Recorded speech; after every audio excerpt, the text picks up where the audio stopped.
আজকে আমরা কথা বলতে চাইছি ধর্ষকের মনস্তত্ত্ব নিয়ে।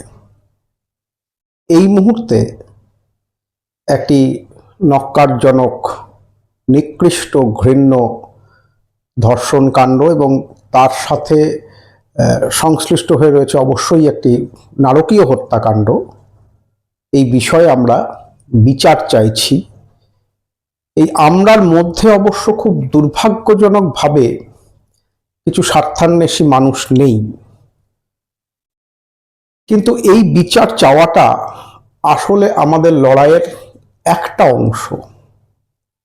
এর আর একটা অংশ এই যে এই ধর্ষণকে নির্মূল করার একটা লড়াই কিন্তু আমাদের পাশাপাশি লড়তে হবে।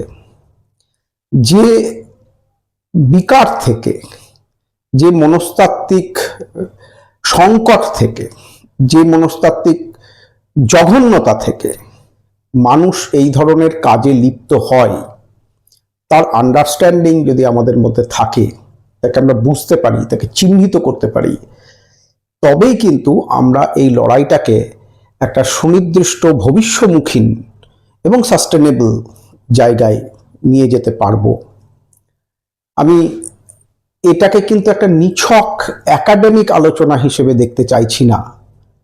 এটা কিন্তু আমাদের প্রতিদিনকার বেঁচে থাকার লড়াইয়ের সাথে, সুষ্ঠু জীবনের অধিকার রক্ষার সাথে বিশেষভাবে সংশ্লিষ্ট হয়ে রয়েছে। এই বিষয়টিকে নিয়ে আমরা ধীরে ধীরে এর বিভিন্ন স্তরগুলিকে বুঝতে চেষ্টা করি। ধর্ষণকে নির্মূল করবার চেষ্টা যারা করেন, যারা আলোচনা করেন সেই চেষ্টাকে সমৃদ্ধ করবার জন্য, তাদের আলোচনায় প্রায় দুটি বিষয় ওঠে। এক, এর আইনি দিক, অর্থাৎ ধর্ষণকে কেন্দ্র করে যে সুনির্দিষ্ট আইনগুলি থাকার দরকার এই অপরাধকে কমিয়ে আনবার ক্ষেত্রে, সেগুলি নিয়ে তারা আলোচনা করেন। তারা যে বিচার ব্যবস্থার মধ্যে দিয়ে এই জিনিসটিকে পরিণতি দেওয়া যায়, শাস্তিকে সুনিশ্চিত করা যায়, সেই বিষয়টিকে নিয়েও গভীরভাবে আলোচনা করেন। এবং কোন বিষয়টি আইনত ঠিক ধর্ষণের পর্যায়ভুক্ত হয় টেকনিক্যালি, সেটি নিয়েও কিন্তু সানুপুঙ্খ পর্যালোচনার একটা অবকাশ থেকে যায়। যৌন নিগ্রহ ঠিক কত দূর পর্যন্ত বিস্তৃত হলে তবে টেকনিক্যালি আমরা আইনের ভাষায় তাকে ধর্ষণ বলি, সেখানে কিন্তু ইন্ডিয়ান পেনাল কোডের একটি স্পষ্ট উল্লেখ হচ্ছে ফোর্সফুল পেনিট্রেশন। আমি সৌজন্যবশতই ইংরেজি শব্দটি ব্যবহার করলাম, ফোর্সফুল পেনিট্রেশন। তার আগে পর্যন্ত যে পরিস্থিতিটা, সেটা কিন্তু শ্লীলতাহানির বিভিন্ন স্তরভুক্ত হয়ে থাকে। কিন্তু আধুনিক জীবনের জায়গা থেকে যদি আমরা ভাবি, এর অপরাধের গভীরতার জায়গা থেকে যদি ভাবি, তাহলে কিন্তু এই ধর্ষণের সংজ্ঞা নতুনভাবে নিরূপণের, তার পেরিফেরিকে রিকনস্ট্রাক্ট করার, রিকনসিডার করার কিন্তু একটা অবকাশ মনে হয় এখন এসেছে। অর্থাৎ শ্লীলতাহানি, শারীরিক নিগ্রহ যখন হয়, ওরালিও হতে পারে, কিন্তু এই শারীরিক নিগ্রহ বা মানসিক নিগ্রহর স্তরভেদের কারণে ধর্ষণকে ক্যাটেগরিক্যালি আলাদা করে একটা অপরাধের বিশেষ স্তর অতিক্রম না করলে তাকে টেকনিক্যালি ধর্ষণ না বলা। প্রথম কথা যেটা আমার মনে হয়েছে যে এই ব্যাপারটা কিন্তু একটু বিবেচনাযোগ্য, এবং যে মনস্তত্ত্বের জায়গা থেকে আমরা ভাবছি, সেই মনস্তত্ত্বের ভিত্তিতে যদি মাথায় রাখি, তাহলে কিন্তু এই সবটাই অপরাধীর দিক থেকে একই মনস্তাত্ত্বিক প্যাটার্নের থেকে এটা জেনারেটেড হয়, এবং এটা অবশ্যই বিবেচ্য। এবং ধর্ষণ প্রমাণের ক্ষেত্রে যে পদ্ধতিতে এখনো পর্যন্ত ভারতবর্ষ এবং পৃথিবীর বৃহত্তম অংশেই নিগৃহীতার শারীরিক পরীক্ষাগুলি হয়, সেগুলিও কিন্তু ভীষণভাবে আরেকটি শ্লীলতাহানির পর্যায় উৎপন্ন করে। সুতরাং আজকের আলোচনার সেটা বিষয় না হলেও এই ধর্ষণ বিরোধী আন্দোলনে এই পদ্ধতিকে অন্য কিছু ভাবা যায় কি না সেটা নিয়েও কিন্তু আজ প্রশ্ন তোলার একটা গভীর মুহূর্ত উপস্থিত হয়েছে বলেই আমার বিশ্বাস। ধর্ষণের মামলায় যখন কোর্টরুম ট্রায়াল চলে তখন এই নির্যাতিতার উপর নির্যাতনের আরেকটি স্তরে আমরা পৌঁছে যাই। অদ্ভুতভাবে যারা সমাজ বিজ্ঞানের গবেষক তারা অদ্ভুত নয়, আমরা জানি যে এই ধর্ষণ কেসের ট্রায়ালগুলোতে কিন্তু সাধারণ মানুষের কোর্টরুমে উপস্থিতি বেড়ে যায়। অর্থাৎ এটাকে কোথাও না কিন্তু আমরা কোথাও একটা রিলিজ করে ফেলি, সমাজের একটা অংশ অন্তর্গত একটা অশিক্ষার কারণে কিন্তু এটাকে একটা উপভোগ্যতার জায়গায় নিয়ে যায়। সমর সেন একটি কবিতায় লিখেছিলেন এক সময় যে খবরের কাগজ হাতে পাওয়ার পর খুঁজে খুঁজে ধর্ষণের খবরগুলো আমরা আগে পড়ি। এই যে মানসিকতা, এই মানসিকতা কিন্তু একটা গভীর ব্যাধির মতো আমাদের সমাজের মধ্যে চেপে বসে রয়েছে। আমি একথা বলতে চাইছি না খুব তাৎক্ষণিক উত্তেজনায়, এটা বলে দিতে কখনোই চাইছি না যে এগুলোকে সিম্পলিফাই করা হোক, কারণ এই সিম্পলিফিকেশন জিনিসটা কিন্তু অন্য বিপন্নতা তৈরির অবকাশ সৃষ্টি করতে পারে। কেননা যাকে ধর্ষক হিসেবে আমরা অভিযুক্ত করেছি তার অবশ্যই রাইট রয়েছে নিজেকে নির্দোষ প্রমাণ করার। সুতরাং খুব সূক্ষ্মভাবে যদি এই বিচার প্রক্রিয়া তার প্রশ্নোত্তর পর্বগুলো খুব সুনির্দিষ্টভাবে ঘোরাফেরা না করে, তার আপাত নির্লজ্জতাকে যদি আমরা উপেক্ষা করতে না পারি, তাহলে কিন্তু কোনো মানুষের পক্ষে, উল্টো দিকের মানুষটার পক্ষে নিজের নির্দোষিতা প্রমাণ সেটা খুব কঠিন হয়ে যায়। আবার যে আইনের প্রশ্ন ওঠে সেই আইন প্রণয়নের সময় বাস্তবের কোর্টরুম এক্সপিরিয়েন্সগুলোর সাথে ফিলোসফি অফ ল, দেশের প্রশাসনিক বিভিন্ন সীমাবদ্ধতা, বাধ্যবাধকতা, আন্তর্জাতিক আইনের সাথে সঙ্গতি রক্ষা, এই বহুমাত্রিক বিষয়গুলিও কিন্তু মাথায় রাখা প্রয়োজন। দুমদাম কিছু প্রস্তাব যে কোনো স্তর থেকে মানুষের মনে হতে পারে, সেই মনে হওয়াগুলো মানুষের, সাধারণ মানুষের এই বিষয়ে যে চাহিদাগুলো, সেগুলোকে উপেক্ষা করার কথা বলা হচ্ছে না, সেগুলো নিশ্চয়ই থাকবে, কিন্তু তার সাথে মনে রাখতে হবে এটা কিন্তু একটা পার্টিকুলার এক্সপার্টাইজের কাজ। বিশেষজ্ঞরাই কিন্তু শুধুমাত্র বহুমাত্রিক এই বিষয়টিকে বিচার বিশ্লেষণ করে তার আপেক্ষিকতাগুলিকে রক্ষা করে তবেই কিন্তু এই আইন প্রণয়নের দিকে যেতে পারে।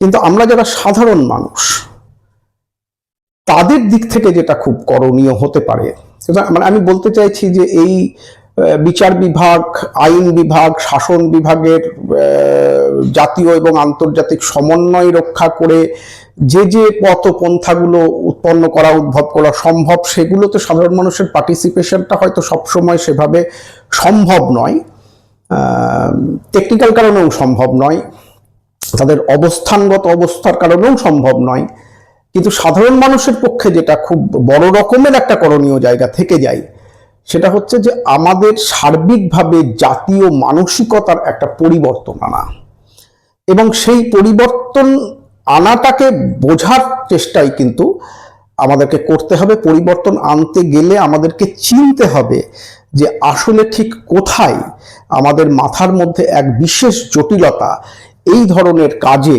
মানুষকে ধাক্কে দেয়, বা কোনো মানুষ হয়তো স্বতঃপ্রণোদিতভাবে প্রোৎসাহিত বোধ করেন এই ধরনের একটা নির্মম, নৃশংস, মানে যত রকম নেগেটিভ বিশেষণ এই কাজের ক্ষেত্রে দেওয়া সম্ভব তা দিলেও বোধহয় কম পড়ে।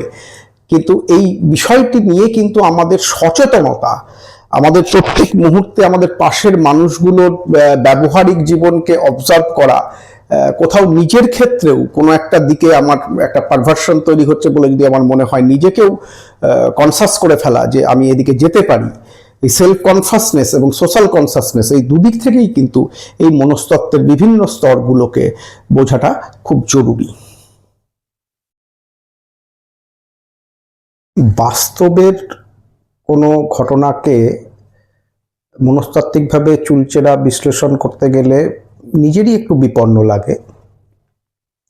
তো সেই আড়ালটাকে আমি একটু সাহিত্যিক এক্সাম্পলের মধ্যে নিয়ে যেতে চাইছি, এবং যেহেতু এটা একটা সোশ্যাল রিফর্মের সাথে আমি কানেক্টেড করে দেখতে চাইছি, সুতরাং এমন একটা উদাহরণের মধ্যে যাই যে উদাহরণটা আমরা কম বেশি সবাই জানি। এটি হচ্ছে দ্রৌপদীর বস্ত্রহরণ কেন্দ্রিক মুহূর্তটি। এই ব্যাপারটিকে আমরা বস্ত্রহরণ এই বিশেষণটাতেই কিন্তু অভ্যস্ত, ঘটনাটা এটা। কিন্তু আদতে তো আমাদের বুঝতে হবে যে এটা একটা ধর্ষণের প্রাক মুহূর্ত, এবং কৌরবরা যে খুব অলনসার্ডেন ওই পাশা খেলায় জিতে যাওয়ার আনন্দে এরকম একটা ঘটনা ঘটাচ্ছে তা কিন্তু নয়। এটা কিন্তু খুব সুপরিকল্পিত, এবং কিভাবে এই পাশার খেলার যে ঘটনাটাকে তারা পরিণতির দিকে নিয়ে যাবে, কারণ তাদের জয় তো তারা সুনিশ্চিত করে ফেলেছে কিছু 2 নম্বরী পদ্ধতি অবলম্বন করে। সুতরাং তাদের এই পূর্ব প্রস্তুতিগুলি, তাদের নিজেদের মধ্যে যে আলোচনাগুলি হচ্ছে, সেগুলো কিন্তু মহাভারতে খুব সুনির্দিষ্টভাবে বলা হচ্ছে। এবং এই যে একটা ধর্ষণের প্রাক মুহূর্ত রচনা করছে, ধর্ষণটি হয়তো টেকনিক্যালি ঘটছে না, ঘটতেও পারত, টেকনিক্যালি হয়তো ঘটেনি, কিন্তু এই মুহূর্তটাকে যে রচনা করা হচ্ছে একটা দীর্ঘ সময় ধরে, এইটা কিন্তু মনস্তত্ত্বের দিক থেকে খুব গুরুত্বপূর্ণ। অর্থাৎ এটা হঠকারিতা নয়, এটা হঠাৎ ঘটানো নয়, এর পেছনে একটা দীর্ঘ প্ল্যানফুল, যেমন আমরা হত্যাকাণ্ডের ক্ষেত্রে বলি না প্ল্যান্ড মার্ডার, এটা একটা দীর্ঘ পরিকল্পনার অংশ হয়ে থাকছে। একটা ধর্ষণ একটি দীর্ঘ পরিকল্পনার অংশ হয়ে থাকছে, এবং এই পরিকল্পনার পেছনে একটা অদ্ভুত জিনিস যে এখানে প্রায় একটা গ্যাং রেপের আবহও রয়েছে, অনেকগুলি ইনভলভেশন, কর্ণের খুব উত্তেজনাপূর্ণ ইনভলভেশন রয়েছে, দুর্যোধন দুঃশাসন তো যুক্ত রয়েছেন, বাকিরাও ঠিক কি করছেন খুব সুস্পষ্ট নয়। এই যে ইনভলভেশনগুলো থাকছে, এখন একটা গণধর্ষণকে সংগঠিত করতে গেলে যেটা হয় যে 4 জন পুরুষ, যারা কেউ কাউরির সামনে বিবস্ত্র হচ্ছি না, কোনোভাবেই হই না, লজ্জা রয়েছে আমাদের মধ্যে, কিন্তু হঠাৎ করে আমরা সবাই যেন একটা গণধর্ষণের সময় সবারই সামনে প্যান্ট খুলে ফেলছি। এই যে একটা জার্ক আমরা ওভারকাম করে যাচ্ছি, খুব ক্যাজুয়ালি ওভারকাম করে যাচ্ছি এই গণধর্ষণের প্যাটার্নটার ক্ষেত্রে, অদ্ভুত মানসিকতা নয় কি? মানে কতখানি নিজের স্বাভাবিক বৃত্তিকে মানুষ এই একটা জিনিসকে সামনে রেখে আমরা নিজেদের মধ্যে একটা ব্যাপ্ত পরিবর্তন তৈরি করে ফেলছি, কতখানি অ্যাগ্রেসিভ হয়ে যাচ্ছি, যে আমাদের স্বাভাবিক যে নিজের মানে খুব যদি আমি সেলফ সেন্ট্রিকও হই, তাহলেও আমার যে স্বাভাবিক বৃত্তিগুলো সেগুলোকেও কিন্তু আমরা ওভারলুক করে যাচ্ছি। এই জায়গাগুলোকে কিন্তু একটু বুঝতে বুঝতে এগোনো দরকার। এখন ধরা যাক কর্ণের কথা, কর্ণ কি চাইছেন দ্রৌপদীকে, কেন এই ধর্ষণকে তিনি প্রোৎসাহন দিচ্ছেন? কর্ণের কাছে কিন্তু দ্রৌপদী অ্যাজ এ ট্রফি, দ্রৌপদীকে সে স্বয়ংবর সভায় জিততে পারত, অর্জুনের আগেই তার চান্স ছিল, এবং সেই চান্সটি তার সুতপুত্র হওয়ার কারণে মিস হয়ে যায়। সুতরাং সে কিন্তু মানে দ্রৌপদী তার কাছে, দ্রৌপদীকে যে সে খুব আলাদাভাবে চেয়েছে এরকম কিন্তু নয়। তার ক্ষেত্রে, কর্ণের ক্ষেত্রে যে ঘটনাটা ঘটছে সেটা হচ্ছে কর্ণ কিন্তু খুব সুনির্দিষ্টভাবে অর্জুনের স্ত্রীকে নিজের বিছানায় তুলতে চাইছে। এই যে পুরুষ আরেকজন পুরুষকে জব্দ করার কৌশল হিসেবে নারীকে সে একটি বস্তু ভাবছে, নারীকে শুধুমাত্র ইন্ডিভিজুয়ালিটি তার মর্যাদা না দিয়ে নারীকে সে সিম্পলি দেখছে আরেকজন পুরুষের অধিকারভুক্ত একটা কিছু হিসেবে, এবং সেই অধিকারটার উপর তার বিজয় কর্ণের যে অর্জুনের ওপর বিজয় প্রার্থনা, যেটা কর্ণ চরিত্রকে নানা রকম নেতিবাচক দিকের দিকে ধাক্কাতে থেকেছে ক্রমশ, তারই কিন্তু একটা বহিঃপ্রকাশ কর্ণের এই অংশটার মধ্যে পার্টিসিপেশন। দুঃশাসন দুর্যোধনের ছায়া, সে খুব ইনস্ট্রাকশন ফলো করে এবং একটি সুন্দরী নারীকে ঘাটার সুযোগ যদি হয়, এবং এই তার যে সেই মুহূর্তের বিপন্নতা, একটি মেয়ের যে মুহূর্তে তাকে তার কাপড়টিকে টেনে সরিয়ে দেওয়া হচ্ছে, তার সেই মুখের যে ভয়, তার লজ্জা, তার সমাজের প্রতি ধিক্কার, এই সমস্ত মিশিয়ে যে একটা চরম বিপন্ন অবস্থা, সেই বিপন্ন অবস্থাটাকেও কিন্তু একটা উপভোগ্যতার মধ্যে নিয়ে যাচ্ছে। মানে একটি মানুষ ভয়ে কাঁপছে, ঘৃণায় সে প্রচন্ড প্রত্যাখ্যান করছে একটা ব্যবস্থাকে, এই যে একটা মানুষের বিধ্বস্ত হতে থাকার মুহূর্ত, সেই বিধ্বস্ত হতে থাকার মুহূর্তকে উপভোগ করা। মানে আমরা যেমন যৌন ক্রিয়ার আগে ফোরপ্লেকে উপভোগ করি, ঠিক তেমনি এই ধরনের ঘটনার ক্ষেত্রে, এই ধর্ষণ জাতীয় জিনিস অকার্ড হওয়ার সময় এই প্রাক মুহূর্তের অনুভূতি, এটা কিন্তু দুঃশাসনের ক্ষেত্রে একটা বিশেষ দিক। দুর্যোধন কি করছে? দুর্যোধন কিন্তু শুধুমাত্র পাণ্ডবদেরকে বিধ্বস্ত করতে চাইছে, অর্থাৎ তাদের স্ত্রীর ওপর অধিকার, নিজের অধিকারকে দাগিয়ে দিতে পারা। দুর্যোধনের সংলাপে কিন্তু কখনো আমরা দ্রৌপদীর শরীরের ওপর যে সে খুব লোভ দিয়েছে এ ধরনের কিন্তু কোনো এভিডেন্স আমরা মহাভারতের মধ্যে দেখি না। দুর্যোধনের কিন্তু টোটাল ব্যাপারটা হচ্ছে এই পাণ্ডবদেরকে আমি বিধ্বস্ত করে দেব, তার স্ত্রীকে সভার মাঝখানে নগ্ন করে নিজের উরু খুলে তাকে কোলে বসানোর এই যে আহ্বান, এবং এই আহ্বানগুলো আসলে এতটা জঘন্য নয়, মানে এবং রোগগুলো কিরকম। একজন মন্ত্রী, রাজ্যের, পশ্চিমবঙ্গ রাজ্যের একজন মন্ত্রী, তিনি নিজে পেশাগতভাবে চিকিৎসক, তিনি আরজিকর কাণ্ডের মুহূর্তে বলে ফেললেন যে মহিলা ডাক্তারদেরকে একটা সময় নাকি কোলে বসিয়ে পাশ করিয়ে দেওয়া হয়েছে। আমার মনে পড়ছিল এই যে দুর্যোধনের উরু খুলে দ্রৌপদীকে আহ্বান করা, মানে আমার বলতে বলতেও একটু অস্বস্তি হচ্ছে, একটা অদ্ভুত ধরনের রাগ তৈরি হচ্ছে মধ্যে, বলাটাকে একটু মানে বিঘ্নিত করে ফেলছে। আমার মাথার সংস্থানগুলো যেভাবে সাজিয়ে রেখেছি সেটা ঠিক থাকছে না, ভাবা যায় না। এই যে বিধ্বস্ত করে ফেলা একটা গোটা আইডেন্টিটি, মানে প্রাক্তন সরকারকে বিধ্বস্ত করার জন্য বর্তমান সরকার এইরকম একটা পর্যায়ে নেমে যাচ্ছে। একইভাবে প্যারালাল রাজত্বের যে অধিকারী, সেই পাণ্ডবদেরকে বিধ্বস্ত করার জন্য দুর্যোধন একই স্তরে নেমে যাচ্ছে। নারীটা বিষয় নয়, কিন্তু নারীকে কেন্দ্র করে এইরকম একটা মানে মানুষের মনের মধ্যে একটা অদ্ভুত চাপ সৃষ্টি করা, প্রতিপক্ষের বিরুদ্ধে ব্যবহার করা একটা চূড়ান্ত অস্ত্র হিসেবে এই নারীর সম্মানহানিকে যুক্ত করে ফেলার একটা মানসিক প্রক্রিয়া কিন্তু ধারাবাহিক, ঐতিহাসিকভাবে এবং মানে খুব দুর্ভাগ্যজনক হলেও আজকের এই মুহূর্ত পর্যন্ত কিন্তু এটার একটা ধারাবাহিকতা চলছে। এই জন্যই বলছিলাম যে এই মনস্তত্ত্বগুলোকে চেনা, একটা ধর্ষকের মনস্তত্ত্বগুলোকে খুব মানে সুনির্দিষ্টভাবে আমরা আইডেন্টিফাই না করতে পারি, এই লড়াইটা কিন্তু বারবার বলছি, মানে একঘেয়ে লাগছে হয়তো ভিডিওর মধ্যে শুনতে।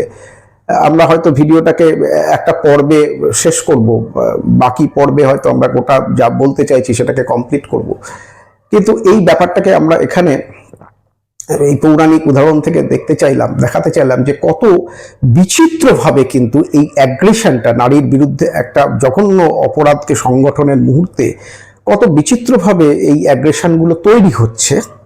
আমরা আধুনিক মনস্তত্ত্ববিদদের দ্বারস্থ হব, বুঝতে চাইব, কিন্তু এই ইনফ্লুয়েন্সগুলোও কিন্তু মাথায় রাখার দরকার। আর একটা ক্ষেত্রে এই শিল্পের দিক থেকে এভিডেন্সগুলোকে কালেক্ট করা বা অ্যানালিসিস করার একটা টেকনিক্যাল অসুবিধা হয়। তার কারণ এই ধর্ষণ উত্তর পর্বে যে নারীটি ধর্ষিতা হলেন এবং যিনি ধর্ষণ করলেন, তাদের ভবিষ্যৎ জীবনে তাদের যে ইন্টারাকশনগুলো হয়, সেই ইন্টারাকশনগুলো বর্ণনার সময় কিন্তু বহুবিধ অন্য মনস্তাত্ত্বিক মাত্রাগুলি এবং সামাজিক মাত্রাগুলি এসে পড়ে। আমরা দেখেছি একটা সময় ইন্ডিয়ান জুডিশিয়ারি একটা প্রায় সিস্টেম চালু করে ফেলেছে যে ধর্ষিতা নারীকে যদি ধর্ষক বিবাহ করতে চান তাদেরকে একটা বিবাহ করবার সুযোগ দিয়ে দেওয়া হচ্ছে, এরকম একটা মানে অপরাধটাকে একটা কিন্তু এই প্যাটার্নে লঘু করে ফেলা হয় বিবাহের মধ্যে নিয়ে গিয়ে, এবং লিটারারি এভিডেন্সগুলো একটু অন্যদিকে নিয়ে যায়, মানে সেখানে ধর্ষণের একটা জাস্টিফিকেশন তৈরি হয়ে যেতে পারে। আমি একটু মানে উদাহরণ দিই যে বরুচণ্ডীদাসের শ্রীকৃষ্ণ কীর্তন একটা ভেরি পার্টিকুলার টেক্সট, সেখানে কিন্তু কৃষ্ণ কর্তৃক রাধার সাথে যৌন সংসর্গতার একাধিক্রমিক বর্ণনা রয়েছে, যার প্রথম একটি দুটিকে কিন্তু খুব স্পেসিফিকলি ধর্ষণ বলা যেতে পারে। এই ধর্ষিতা হতে হতে রাধার মধ্যে কিন্তু কোথাও এই ধর্ষণকে এনজয় করার একটা জায়গা তৈরি হয়ে যাচ্ছে, এবং সেটা কোথাও একটা অ্যাটাচমেন্ট রাধা এবং কৃষ্ণের মধ্যে তৈরি হয়ে যাচ্ছে বলে বরুচণ্ডীদাস দেখাচ্ছেন। কিন্তু এই এভিডেন্সগুলিকে কিন্তু আমরা মাথায় রেখেও এই পরিণতির জটিলতা, সামাজিক এবং মনস্তাত্ত্বের ওই যে বললাম যে আদার্স প্যারামিটার্সগুলো থেকে যে জটিলতা, সেটাকে কিন্তু আমরা এখানে একটু পাশে সরিয়ে রাখবো, মানে বাধ্যত পাশে সরিয়ে রাখবো। তার কারণ হচ্ছে যে আমাদেরকে বুঝতে হবে যে আধুনিক রাষ্ট্রের নিরিখে যদি আমরা এই অপরাধকে বিচার করি, বুঝতে চাই, তাহলে কিন্তু আমাদেরকে অপরাধটাকে অপরাধ হিসেবেই দেখতে হবে, এবং কিছু অপরাধ যিনি ভিকটিম হচ্ছেন তার ক্ষমার ওপরে নির্ভরশীল হতে পারে না। যেমন রাজীব গান্ধী হত্যা মামলায় আমরা দেখেছিলাম যে যারা দোষী সাব্যস্ত হয়েছিলেন তাদের মৃত্যুদণ্ডের সময় রাজীব গান্ধীর পরিবার থেকে তাদেরকে একটা ক্ষমা প্রদর্শনের মতো বিষয় বলা হয়। এই ক্ষমার অধিকার বিভিন্ন পরিবর্তিত সামাজিক চাপে ধর্ষণ নামক বিশেষ অপরাধের যিনি ভিকটিম তার কিন্তু এই ক্ষমার অধিকার থাকা উচিত নয় আইনিভাবে। এটা কিন্তু আমার কাছে খুব গুরুত্বপূর্ণ। দ্বিতীয় একটা কথা এখানে আমরা বলবো যে খেয়াল করলে দেখবেন যে এখন যারা ক্লিনিক্যাল সাইকোলজিস্ট তাদের একটা টেন্ডেন্সি হচ্ছে যে বিভিন্ন টেন্ডেন্সি নয়, তাদের বাস্তবতা, এটা তাদের জ্ঞানবিদ্যা চর্চার এটাই তাদের ফর্ম, যে তারা বিভিন্ন ওই মানসিক জটিলতাগুলি, নেগেটিভ জটিলতাগুলিকে বিভিন্ন রোগের নাম দিয়ে থাকেন, আইডেন্টিফাই করা হয় এক একটি বিশেষ ডিজিজ হিসেবে। ধর্ষণকে কিন্তু আমি নিজে চিকিৎসক নই, অন্য মত থাকতে পারে, চিকিৎসক বন্ধুদের সেটা মনে হতে পারে, কিন্তু আমি অত্যন্ত বিনম্রতার সাথে একটি জার্নালকে রেফার করতে চাইছি, সাইকোলজি অফ ভায়োলেন্স।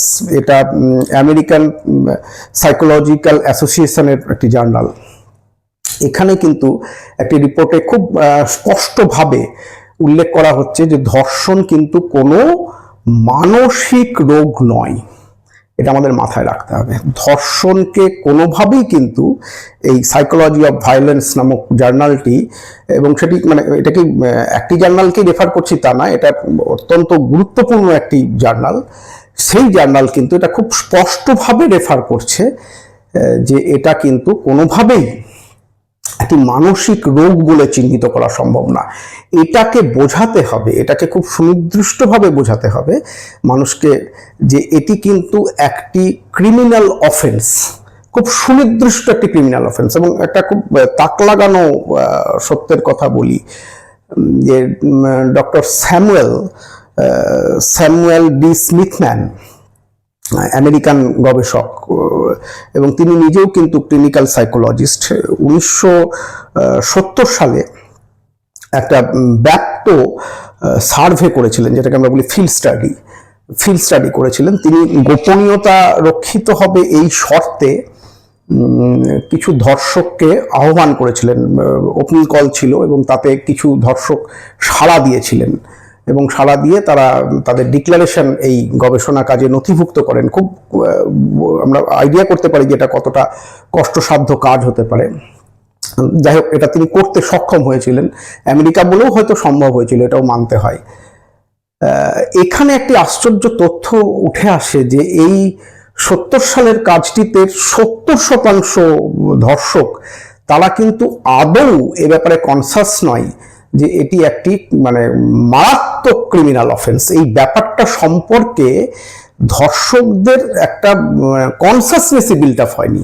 তারা এটাকে মানে চুলটানা, এক কিল মারা, এই ধরনের যে আমাদের পাশের মানুষদের সাথে আমরা আচরণ করি না, ঠিক সেই ধরনের আচরণের সাথে তুল্যমূল্য একটা কিছু বলে ধর্ষণকে তারা মনে করেন। মানে প্রায় 70%, মানে এই পার্সেন্টেজটা কিন্তু খুব ভাইটাল, প্রায় 70% মানুষ এটা মনে করছেন, ধর্ষক মানুষ তারা মনে করছেন না, তারা জানেন না, তাদের কনসাসনেসই নেই যে এটা ক্রিমিনাল অফেন্স। এটা যে একটা ক্রিমিনাল অফেন্স, এটা যে কোনো মানসিক রোগ নয়, এই বিষয়টিকে কিন্তু আমাদেরকে খুব সুনির্দিষ্টভাবে বুঝতে হবে। এবং এক্ষেত্রে আরেকটা কথা খুব বড়ভাবে উঠে আসে যে ধর্ষণ জিনিসটা, যে একটাকে আমরা যেহেতু ক্রিমিনাল অফেন্স বলে আমরা খুব সুনির্দিষ্টভাবে বললাম, তাহলে ধর্ষণ কি একটি মানে খুব সুনির্দিষ্ট সহিংসতা, নাকি এটার মধ্যে কোনো যৌন আকাঙ্ক্ষা, মানুষের একটা বিশেষ ধরনের যৌন আকাঙ্ক্ষা মানুষকে এই দিকে প্রেরিত করে? এই ব্যাপারটাও কিন্তু সেক্ষেত্রে এই লাইন লেয়ারে কিন্তু এই ব্যাপারটা পরবর্তী যে ব্যাপারটা উঠে আসে, প্রসঙ্গটা উঠে আসে, এটাকে আমাদেরকে খুব গুরুত্বের সাথে বিচার করতে হয়। এখন লেনিন একটা কথা বলতেন যে প্রেম, একটা যৌনতা এবং সংস্কৃতি, এই দুটোর একটা বিমিশ্র আচরণ। একটা মানুষ প্রেম বলতে ঠিক, এবং এটা এই সাংস্কৃতিক বিষয়টা যারা আমরা বাংলা ভাষাভাষী মানুষ তাদের ক্ষেত্রে খুব ভালোভাবে এটা বোঝা সম্ভব। আমাদের কলেজ সার্ভিস কমিশনের নেট স্লেটের পরীক্ষায় একটা সময় সিলেবাসে নীরজচন্দ্র চৌধুরীর বঙ্গজীবনে রমণী বলে একটি টেক্সট পাঠ্য ছিল। এখানে তিনি দেখাচ্ছেন যে এই নারী পুরুষের সম্পর্কের মধ্যে যৌনতার ক্ষেত্রে সাংস্কৃতিক যে বিবর্তন, সেই সাংস্কৃতিক বিবর্তন কিভাবে এফেক্ট ফেলে গেছে। আমার নিজের পিএইচডি থিসিসের মধ্যে 19th সেঞ্চুরির conjugal life of Hindu women, এটা একটা পার্ট আর কি, আমার গোটা গবেষণার একটা part, conjugal life of Hindu women, দাম্পত্যের এই বিষয়টিকে দেখতে গিয়েও আমি এটা দেখেছি যে এই যৌনতার ধারণা নির্মাণের ক্ষেত্রে সংস্কৃতি কিভাবে কাজ করেছে। এখন এই ব্যাপারটা কীরকম ছিল, যদি আমরা ধরা যাক যে ঠিক আধুনিক যুগের বাংলা সাহিত্যে আধুনিক যুগের আগে যদি মধ্যযুগ পর্যন্ত বিষয়টিকে দেখি, তাহলে কিন্তু প্রেম প্রস্তাবের মধ্যে যৌন আকাঙ্ক্ষা সেটা কিন্তু অত্যন্ত তীব্র। মানে ভারতচন্দ্রের একটি ছোট কবিতা নীরজসি তার বইয়ে মানে উল্লেখ করেছিলেন, যেখানে নায়ক নায়িকাকে বলছে যে এক রাত্রি কাটাবে, তোমাকে দেখতে আমার দারুণ লেগেছে, এক রাত্রি কাটাও। মানে এটার মধ্যে কিন্তু ঠিক কোনো আলাদা করে যে সে খুব নির্লজ্জতা প্রকাশ করছে এটা না। মানে নীরজসি দেখাচ্ছেন আরো সোশ্যাল এভিডেন্সগুলো থেকে, তিনি দেখাচ্ছেন লিটারারি এভিডেন্সগুলোকে কনস্ট্রাক্ট করে দেখাচ্ছেন যে ইট ওয়াজ এ প্যাটার্ন অফ অ্যাপ্রোচ। মানে নারীকে বলবার এটা একটা সাধারণ ধরন ছিল। সেই ধারণটা কিন্তু, সেই ধরনটা এবং ধারণাটা দুটোই কিন্তু ইউরোপীয় সংস্কৃতির সাহচর্যে, ইউরোপে তখন রোম্যান্টিক এজ স্টার্ট হয়ে গেছে অনেকটাই আগে, এই রোম্যান্টিসিজমের সাহচর্যে কিন্তু আমাদের এই সরাসরি যে যৌন আকাঙ্ক্ষা, সেই আকাঙ্ক্ষার প্যাটার্নটা কিন্তু ভীষণভাবে চেঞ্জ হয়ে গেল। মানে একদম বাইজি বাড়িতে যে টপ্পা টপ্পা গাওয়া হচ্ছে, সেখানে একটি টপ্পার কথা উল্লেখ করি যে ভালোবাসিবে বলে ভালোবাসিনি, বেশ্যাবাড়ির গান কিন্তু, এবং ক্যারেক্টার সে একটি বেশ্যাকে দেখার জন্য দাঁড়িয়ে থাকে, বেশ্যাটি বারান্দায় কখনো আসলে সে তাকে দেখতে পায়, এবং সেক্ষেত্রে এই টপ্পাটি ভালোবাসিবে বলে ভালোবাসিনে, শ্রীমুখে মধুর হাসি দেখিতে বড় ভালোবাসি, তাই দেখিবারে আসি দেখা দিতে আসিনে, ভালোবাসিবে বলে ভালোবাসিনে। অর্থাৎ একটি বেশ্যাবাড়িতে এসেও কিন্তু মানুষের এই সেক্স আর্জ, সেটা কিন্তু একটা মেন্টাল আর্জের সাথে, মানে যৌন আকাঙ্ক্ষাটার প্যাটার্নটা কিন্তু একটি মানসিক সাহচর্যের সাথে বিমিশ্রিত হয়ে অ্যাক্ট করছে। এইটা খুব গুরুত্বপূর্ণ। এবং প্রাচীন, একদম প্রাচীন ভারতীয় সংস্কৃতিকেও যদি আমরা রেফার করি, সেখানেও কিন্তু দেখব যে এই যৌনতার ধারণাটির সাথে কিন্তু এই সাংস্কৃতিক ধারণাটি খুব গুরুত্বপূর্ণ ছিল। মানে অজবিলাপ, এটি রঘুবংশ কাব্যের 8ম সর্গে মহারাজ অজ হচ্ছেন রামের বাবা দশরথের বাবা, অর্থাৎ রামের দাদু। তার স্ত্রী ইন্দুমতি মারা গেলেন হঠাৎ করে, এবং সেখানে অজর যে দুঃখ বিলাপ আর কি, বিলাপের অংশটি রয়েছে, সেখানে একটি জায়গা তুলে ধরা হচ্ছে। অজবিলাপে একটি শ্লোক, গৃহিণী সচিব সখীমিথ প্রিয় শিষ্যা ললিত কলাবিধ। অর্থাৎ স্ত্রীকে তিনি গৃহিণী হিসেবে দেখছেন, অর্থাৎ খুব তার গার্হস্থ্য জীবনকে সে খুব গুছিয়ে রাখছে। সচিব খুব ভাইটাল শব্দ, মানে এখানে কিন্তু নারীর বৌদ্ধিক সত্তাকে একটা জায়গায় স্বীকার করে নেওয়া হলো, তাকে সচিব বলা হলো, অর্থাৎ সেক্রেটারি। তার ভূমিকা, সচিবের ভূমিকা একজন মানুষের ক্ষেত্রে, এটাকে যদি আমরা মাথায় রাখি তাহলে এই যৌন আকাঙ্ক্ষার সাথেই কিন্তু এটা ভীষণভাবে জড়িয়ে দেখা হচ্ছে। এবং পরে সত্যেন্দ্রনাথ দত্ত এই শ্লোকটির অনুবাদ করতে গিয়ে এই সখী মিথ সেখানে ব্যবহার করছেন, যে রহস্য সখী, মানে যে রহস্য কথা বলবো, একটু সামথিং যৌন ফ্লেভারফুল কথাবার্তাগুলো আমরা শেয়ার করতে চাই, অনেকটা সেটা ফোর প্লেট সাথেই কানেক্টেড হয়ে থাকে, তারও সঙ্গী। এবং তারপরে খুব ভাইটাল কথা বলা হচ্ছে যে প্রিয় শিষ্যা ললিত কলা, অর্থাৎ ললিত কলাগুলি, অর্থাৎ সঙ্গীত, নৃত্য, সাজসজ্জা, যত রকম ললিত কলা হতে পারে, এই সমস্ত ললিত কলার প্রিয় শিষ্যা। অর্থাৎ এর সাথেও কিন্তু এই যৌনতার ধারণা প্রাচীন ভারত কিন্তু একসাথে দেখেছে। কিন্তু এখানে একটি খুব সমস্যা হচ্ছে, এখানে কিন্তু বন্ধু সম্পর্কে এই ললিত কলা রেফার করা হয়নি, প্রিয় শিষ্যা। অর্থাৎ কোথাও না কোথাও পুরুষ একটা সুপারলেটিভ ডিগ্রি হয়ে আছে, নারীকে ইনফিরিয়র রাখা হয়েছে, নারী শিষ্যার ভূমিকা। তিনি এত দূর পর্যন্ত মানসিক বৃত্তি তার প্রসারিত হবে যে মানসিক প্রসারতার কারণে তিনি তার প্রিয় পুরুষকে সাহচর্য দিতে পারবেন ইন অল রেসপেক্ট, মানে গার্হস্থ্যে দিতে পারবেন, অ্যাজ সেক্রেটারি দিতে পারবেন, ঠাট্টায় মস্করাই দিতে পারবেন, এবং ললিত কলার ক্ষেত্রেও সাহচর্য দিতে পারবেন। কিন্তু সুপারলেটিভ সেন্সটা পুরুষের, এটা কিন্তু আমরা মানে আমাদের ট্র্যাডিশনালি কখনো, শুধু আমরা নই, মানে পৃথিবীর কোনো দেশেই কিন্তু ট্র্যাডিশনালি নারীর এই সুপারলেটিভনেসটাকে আমরা, এই যে যৌন সংস্কৃতির কথা বলছিলাম, এই যৌন সংস্কৃতির জায়গা থেকে কিন্তু কখনো দূর করতে পারিনি। সুতরাং এই যৌন আকাঙ্ক্ষা না ধর্ষণ একটি সুনির্দিষ্টভাবে মানে সহিংসতা, এই বিষয়টিকে নিয়ে যখন আমরা ভাবতে যাব তখন আমাদেরকে বুঝতে হবে যে এটা কখনোই একটা নিছক যৌন আকাঙ্ক্ষা হতে পারে না। কিছু ক্ষেত্রে এটা হয়তো একটা আকাঙ্ক্ষার সাথে যুক্ত থাকে, যেমন আমি মহাভারতের রেফারেন্সের ক্ষেত্রে বলছিলাম যে সেখানে আরেকটি খুব গুরুত্বপূর্ণ চরিত্র জয়দ্রথ, অর্থাৎ দুর্যোধনের বোনের স্বামী। জয়দ্রথ যে শুধু দুর্যোধনদেরকে সাহচর্য দিয়ে গেছে তাই নয়, জয়দ্রথ একবার রেকলেসলি দ্রৌপদীকে অপহরণ পর্যন্ত করেছিলেন। তো এই যে জয়দ্রথ কাণ্ডটা ঘটাচ্ছেন, তখন দ্রৌপদীর সাথে তার একটা কনভারসেশন হচ্ছে, তখন কিন্তু জয়দ্রথ খুব মানে উত্তেজকভাবে দ্রৌপদীর দেহ বর্ণনা করছেন এবং বলছেন সেক্স এক্সচেঞ্জটা একটা খুব একটা দারুণ, একটা প্লেজারসাম কিছু, একটা দারুণ ব্যাপার। তো এটা তোমার মতো একজন সুন্দরী, এবং সেই সুন্দরের যেটা সংস্কৃত সাহিত্যের খুব কমন বৈশিষ্ট্য, যে একদম স্তন, তার গ্রীবা ইত্যাদি যেগুলি যৌন উত্তেজক অঙ্গ প্রত্যঙ্গ বলে আমরা মনে করি, আর আসলে বোঝা মুশকিল যে কোন অংশকে আমরা যৌন উত্তেজক বলে মনে করি না। যাই হোক, তো সেই প্রোটোটাইপ যে সংস্কৃত সাহিত্যের উল্লিখিত দিকগুলি থাকে, সেগুলি একদম ধরে ধরে প্রায় 12-15টি শ্লোক ধরে এটা কিন্তু জয়দ্রথ বর্ণনা করে যাচ্ছেন। অর্থাৎ দ্রৌপদীকে কেন্দ্র করে যে সেক্সুয়াল পারভার্সনের একটা জায়গা তৈরি হয়েছিল, সেখানে কিন্তু দ্রৌপদীর সৌন্দর্য, আমরা কর্ণের ক্ষেত্রে সেটা প্রায়োরিটি পাইনি, দুর্যোধনের ক্ষেত্রে প্রায়োরিটি পাইনি, দুঃশাসনের ক্ষেত্রেও প্রায়োরিটি হয়তো ততটা পাইনি, কিন্তু এই জয়দ্রথ চরিত্রের কাছে কিন্তু দ্রৌপদীকে মানে পিষে ফেলবার একটা বাসনা, এবং সেই নো মিনস নো অমিতাভ বচ্চনের সংলাপ তো এখন আমাদের কাছে মাথায় ঢুকেছে। এবং এখানে ফিল্মের তো এখন সাহিত্যের থেকে ফিল্ম এখন অনেক একটা শক্তিশালী, মানে জনমত তৈরির ক্ষেত্রে একটা শক্তিশালী মিডিয়া, এখন ফিল্মের আপেক্ষিক গুরুত্ব সাহিত্যের থেকে বেশি। সুতরাং এই ব্যাপারটাকে আমরা বুঝতে পারছি যে নো মিনস নো, কিন্তু এই কনসেন্ট নেওয়ার যে কালচার, কনসেন্টটা চাওয়াই হয় না। এবং এই যে একটা প্রচণ্ডভাবে পুরুষতান্ত্রিক প্রেশারের মধ্যে আমরা মেয়েদেরকে নিয়ে যাই, কর্মক্ষেত্র তো এর একটা খুবই বিভৎস একটা জায়গা তৈরি করে।